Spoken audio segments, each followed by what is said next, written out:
Hello दोस्तों, स्वागत है आपका मेरे अपने पहले व्लॉग में। जिस रफ्तार से वर्तमान में पेड़ों की कटाई की जा रही है, जिससे कि पिछले कुछ दिनों में गर्मी अपनी चरम सीमा पर पहुंच चुकी थी, जिसमें लगातार लगातार पेड़ों की कटाई होने की वजह से गर्मी का तापमान हमें 40 से 45 डिग्री देखने को मिला है। बढ़ती गर्मी से छोटे बच्चों के साथ साथ हम बड़ों को भी गर्मी का सामना करने में बहुत मुश्किल हुई है। तो चलो, हम पेड़ों की कटाई तो नहीं रोक सकते, किंतु पेड़ ज़रूर लगा सकते हैं।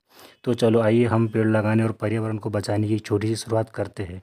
पेड़ों की प्लांटिंग करने के लिए हमें ज़रूरी सामान खरीदना है, तो हम होते हैं तैयार और निकल जाते हैं अपने धनों के साथ बैतूल की ओर। फिर हमें रास्ते में मिलता है पेट्रोल पंप। जिस तरह से जीवन के लिए वायु तथा जल की ज़रूरत होती है, ठीक उसी तरह से गाड़ी चलाने के लिए पेट्रोल की ज़रूरत पड़ती है। फिर हम जैसे ही पेट्रोल डलवा कर निकलते हैं, तो फिर हमें मिलते हैं राम जी। हम उनको करते हैं प्रणाम, और थोड़े आगे चलते ही हमें दिखता है रामटेक बाबा का मंदिर, जो कि एक पहाड़ी पर है, जो कि अभी कुछ दिनों पहले बारिश होने की वजह से बहुत ही सुंदर और हरा भरा दिखाई देता है। जिस किसी को भी फ़ोटो शूट करना हो, वहाँ रामटेक बाबा के मंदिर पर जाकर कर सकता है। और आज का मौसम घूमने के लिए बहुत ही शानदार था। चारों तरफ सिर्फ हरियाली हरियाली देखने को मिल रही थी। और हमें रास्ते में मिलते हैं बजरंगबली। हम उनको प्रणाम करके निकलते हैं बैतूल की ओर। और हमें रास्ते में देखने को मिलते हैं हरे भरे पेड़, जो कि हमारे सफ़र को और भी आनंदमय बना रहे थे। और फिर हमें रास्ते में मिलते हैं बजरंगबली। हम उन्हें फिर से पुनः प्रणाम करके निकलते हैं। रास्ते में हमें देखने को मिलते हैं आम के पेड़, जो कि जिसमें आम ही आम देखने को मिलते हैं।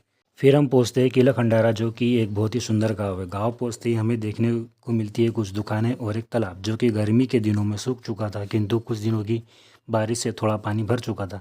फिर हम पहुंचते हैं हमलापुर, और हमें देखने को मिलता है एक पेट्रोल पंप। इसमें लिखा होता है आई लव बैतूल, जो कि हमें बताता है कि बैतूल शहर वाले बैतूल शहर से कितना ज़्यादा प्यार करते हैं। और फिर हमें मिलते हैं फिर से बजरंगबली, और हम उन्हें फिर से पुनः प्रणाम करके निकल जाते हैं आगे। और फिर हम पहुंचते हैं कॉलेज चौक पर, और वहां से निकलते हैं गंज मार्केट की ओर, जहाँ पर कुछ दुकानें घूमने के बाद हमें अपने काम की दुकान मिलती है, जहाँ पर हमें दुकान वाले भैया दिखाते हैं कुछ ट्री बैग्स, जिसमें हमें 1 नंबर से लेकर 5 नंबर तक ट्री बैग्स दिखने को मिलते हैं, जिसमें हम तीन तीन नंबर वाला ट्री बैग का चयन करते हैं। फिर हम ट्री बैग लेकर आगे निकलते हैं। फिर हमें मिलती है चौपाटी, जो कि फ़ास्ट फूड के लिए एक बहुत ही फेमस स्थान है। हल्की बारिश होने के कारण मौसम थोड़ा ठंडा हो जाता है। ठंड को दूर करने के लिए जाते हैं हम चाय की दुकान, वहाँ पर पीते हैं चाय, और चाय को ख़त्म करके निकलते हैं अपने घर की ओर।